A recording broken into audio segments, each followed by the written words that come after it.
The alley smelled of rain-soaked garbage and despair, a scent Lena knew as well as her own name. It was the shortcut she took home from the diner, a narrow passage between brick walls that seemed to sweat with the city's grime. Her white dress, a cheap cotton thing, was already wilting under the humid afternoon air, the long red apron tied around her waist a splash of defiant color against the grayness of her world.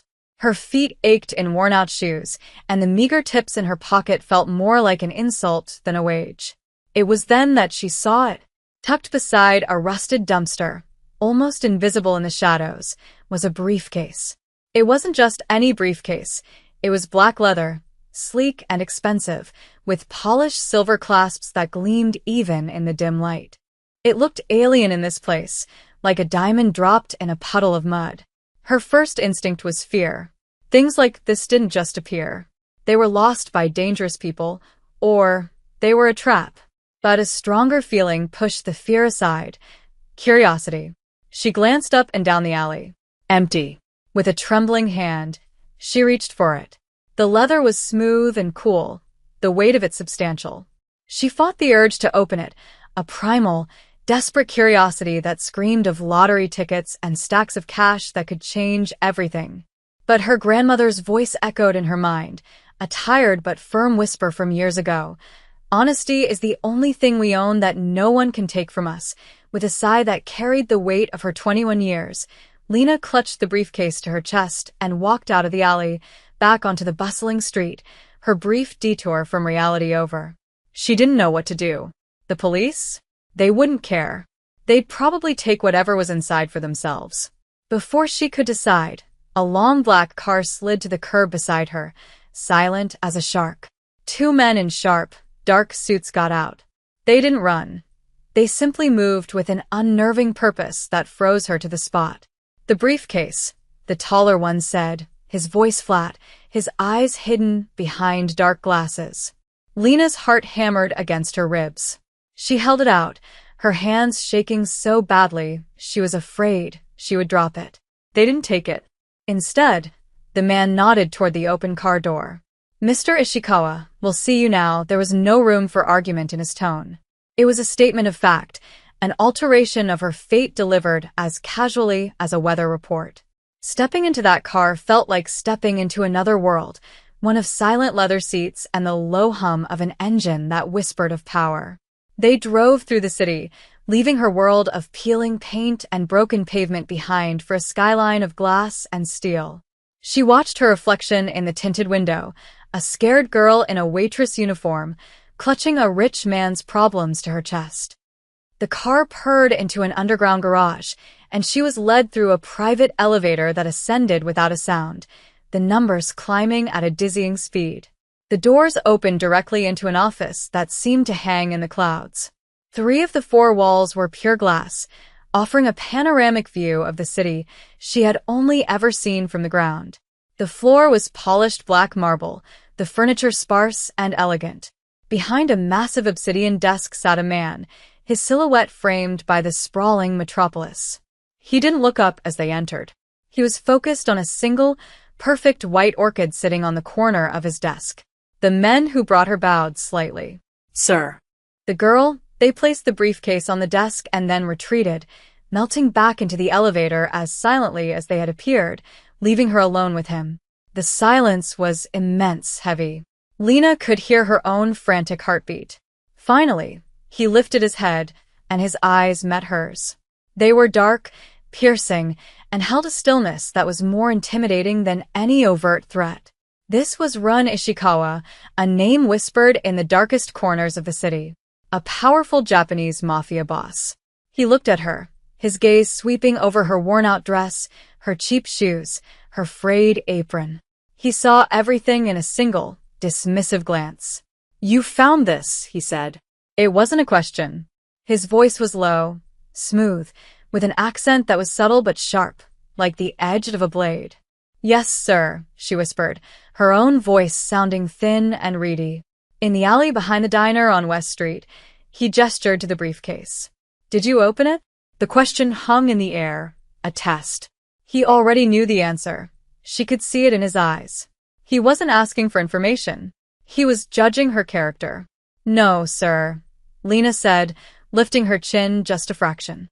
"It wasn't mine to open." A flicker of something, surprise? Interest? Crossed his features before being suppressed. He leaned forward, his fingers tracing the silver clasps. With 2 sharp clicks, he opened it. He didn't look inside, not yet. His eyes were still locked on hers. "You work at the diner," he stated. "You walk through that alley every day. You don't make much money. A briefcase like this could hold a fortune. Enough to change your life. Why bring it back?" The question was a scalpel trying to cut through her to find the lie, the angle. He lived in a world of angles, of debts and leverage. A simple act of honesty was a language he didn't speak. "Because it wasn't mine," she repeated, her voice a little stronger this time. "My grandmother taught me that your name is all you really have.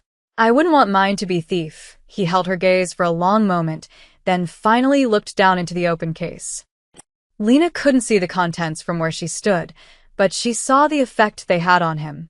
The iron mask of his control cracked just for a second.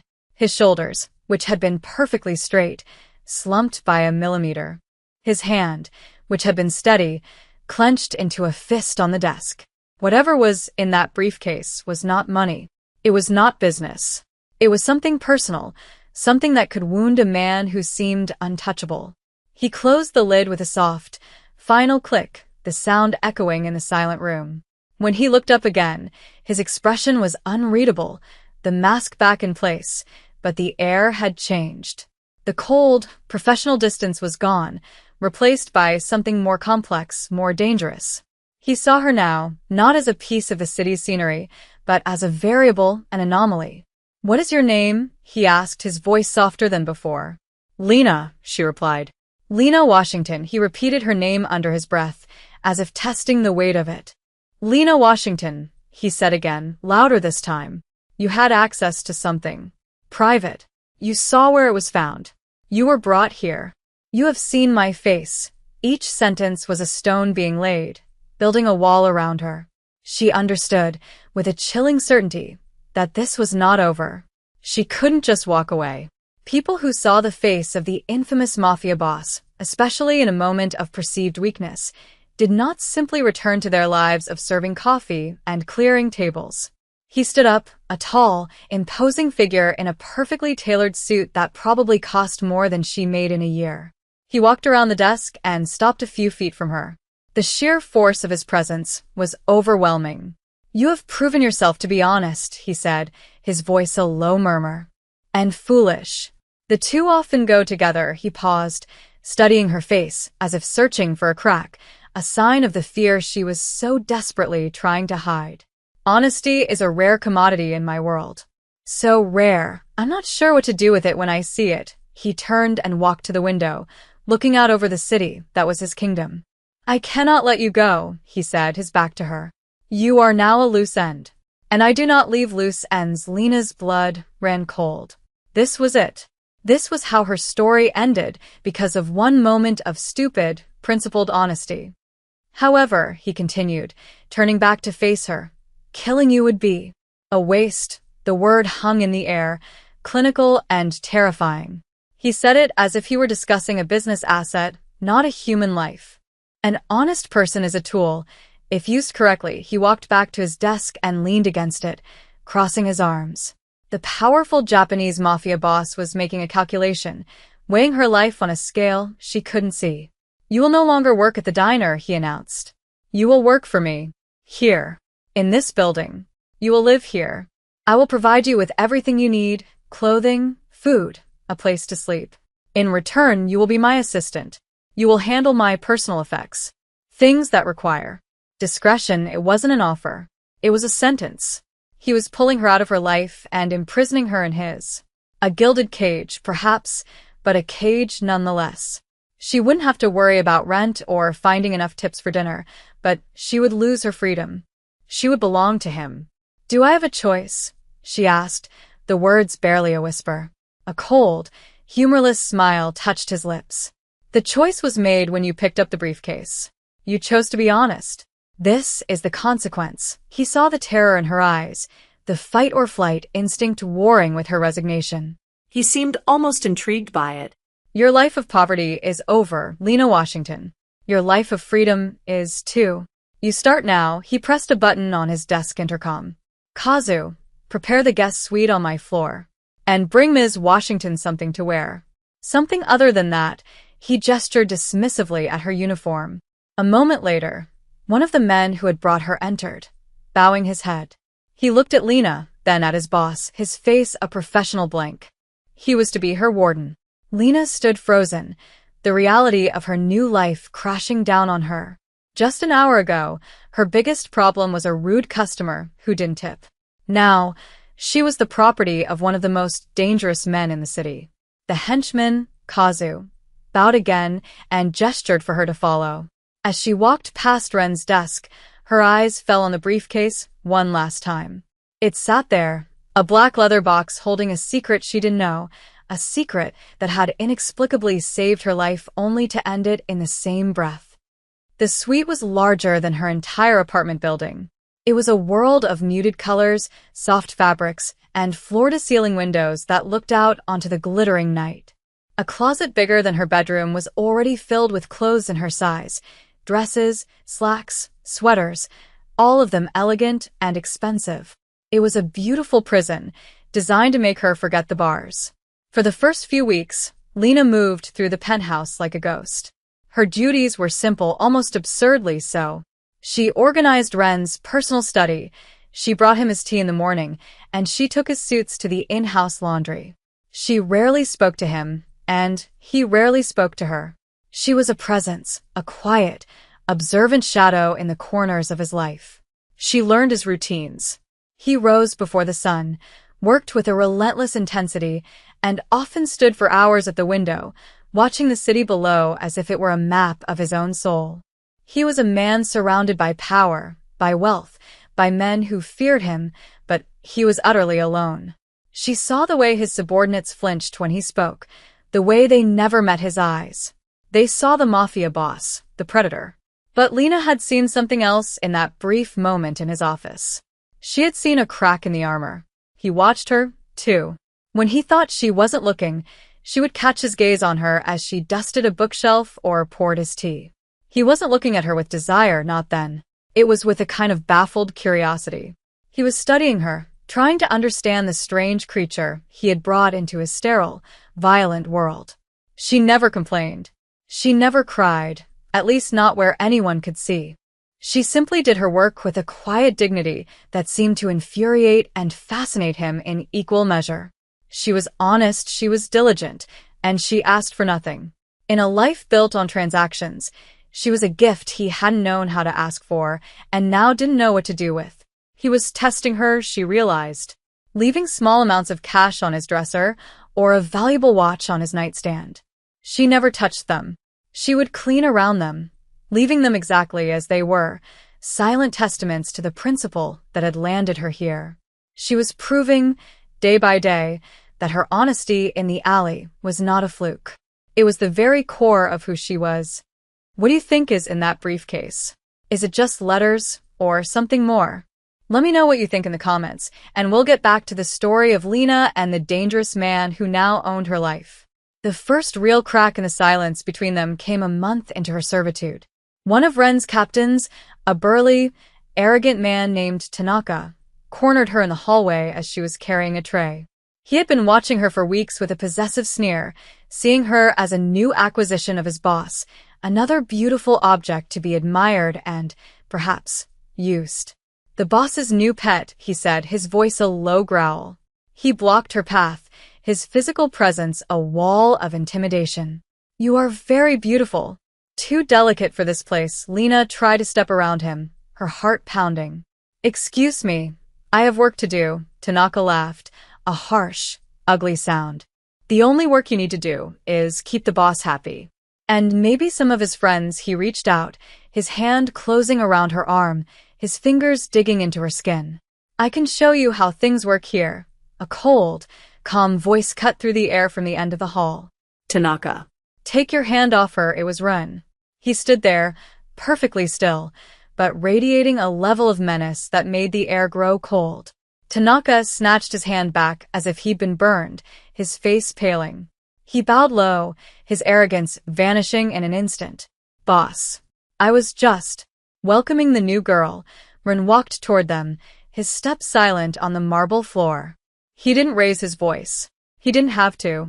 The quiet fury in his eyes was more terrifying than any shout. She's not the new girl, Rin said, his voice dangerously soft. He stopped in front of Tanaka, who was still bowing, afraid to look up. She is Ms. Washington. She is part of my personal staff. You will not speak to her. You will not look at her. You will not breathe in her direction. Do you understand? Yes, boss. I understand. My apologies, Tanaka stammered. Rin glanced at the red marks Tanaka's fingers had left on Lena's arm. His jaw tightened.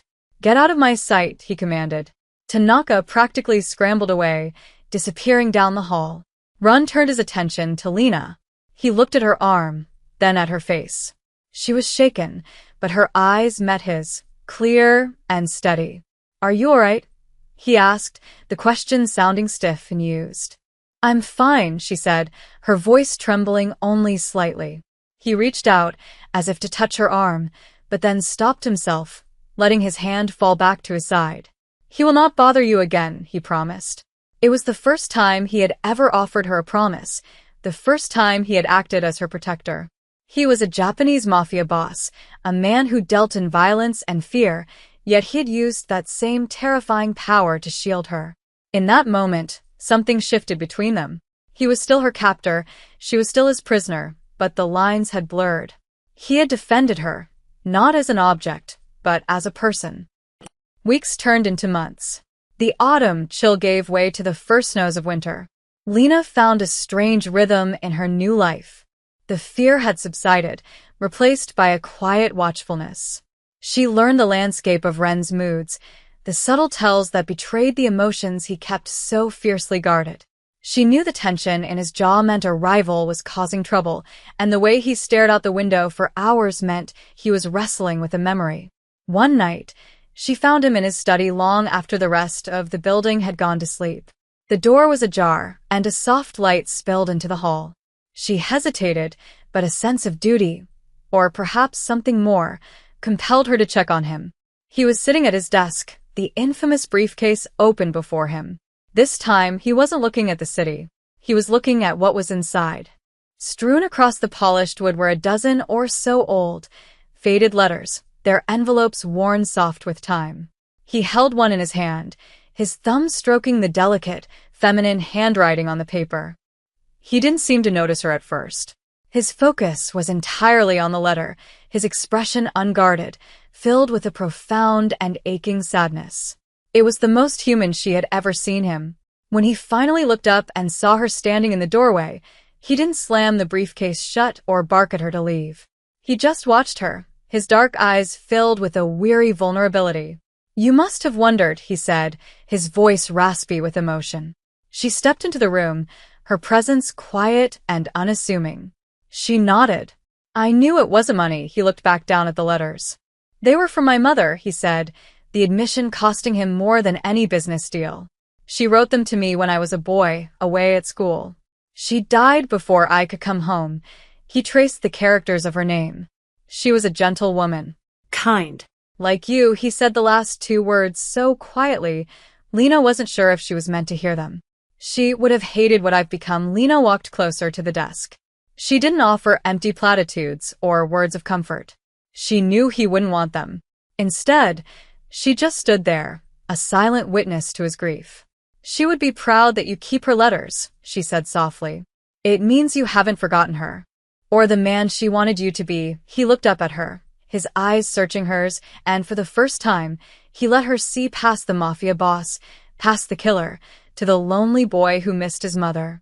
She was an honest person, he whispered. She believed it was the most important thing. He looked at Lena, a dawning realization in his eyes. That's why I couldn't let you go. When you stood in this office, so terrified but so incorruptible, you reminded me of her. That night changed everything. The invisible wall between them began to crumble, brick by brick. They started talking not just about her duties, but about small things. She told him about her grandmother, about growing up poor but loved. He, in turn, shared slivers of his past, stories of a childhood that was a strange mix of privilege and brutal training for the life he was destined to lead. He was still a dangerous man, the powerful Japanese mafia boss, and she never forgot that. The city still trembled at his name. But in the quiet moments, in the sanctuary of his penthouse, he was just Run. And she was just Lena. The dynamic of captor and captive was slowly, imperceptibly, transforming into something else. He started seeking her out, asking her opinion on things that had nothing to do with her work, the color of a new tie, the food for a formal dinner. He valued her simplicity, her lack of agenda. She was the only person in his life who wanted nothing from him. This fragile peace was shattered one rainy Tuesday. Run was in a tense meeting with the heads of the other families, a summit to carve up territories and settle disputes. Lena was in the kitchen, preparing tea, when she heard a commotion from the elevator. Kazu, Ren's most trusted guard, burst in, his face grim, his hand pressed to a bleeding wound on his side. "They're here," he gasped, stumbling against the counter. "The Bratva." It was a setup before Lena could even process his words. The sound of gunfire echoed from the lower levels. The building's security had been breached. Alarms began to blare, casting flashing red lights across the pristine kitchen. Kazu shoved a small, heavy pistol into her hand. Her eyes widened in shock. "The boss's orders," he grunted, leaning heavily against the wall. "If they get to this floor, you go to the panic room. The code is your birthday." He said it himself. The thought that he knew her birthday, that he had used it to secure his own last line of defense, sent a strange jolt through her. It was the most intimate confession he had ever made. "He's trapped downstairs," Kazu continued, his breath coming in ragged pants. "They want him dead. They'll come for you, too. They'll use you as leverage." Lena looked at the gun in her trembling hand, then at the hallway, where the sounds of fighting were growing louder. Her old life, the one where her biggest fear was an angry customer, felt a million miles away. She was in the heart of the storm now, and the only person who could protect her was trapped in the floors below, fighting for his life. The panic room was not an option. Not while he was down there. Lena looked at the gun, then at Kazu, who was fading fast. "Stay here," she told him, her voice surprisingly steady. "Barricade the door." She took a deep breath, the cold weight of the gun a terrifying reality in her palm. She wasn't a killer. She was a waitress. But the man who had shown her kindness, the man who kept his mother's letters and used her birthday as a secret code, was in trouble. She crept out of the kitchen, her heart a frantic drum against her ribs. The penthouse was eerily silent, the sounds of the battle raging far below. The assassins would be methodical. They would clear the building floor by floor until they reached the top. Until they reached him. Or her. She made her way to the main elevator, the one that required Ren's specific keycard. She remembered seeing him use it, the way he tapped it against the panel. But there was another way. A service elevator at the far end of the floor, one the attackers might overlook in their haste. As she moved through the darkened living room, she saw them. Two men, dressed in black tactical gear, stepping out of the stairwell door. They hadn't seen her yet. She ducked behind a large marble pillar, her breath catching in her throat. She could hear them speaking in Russian, their voices low and brutal.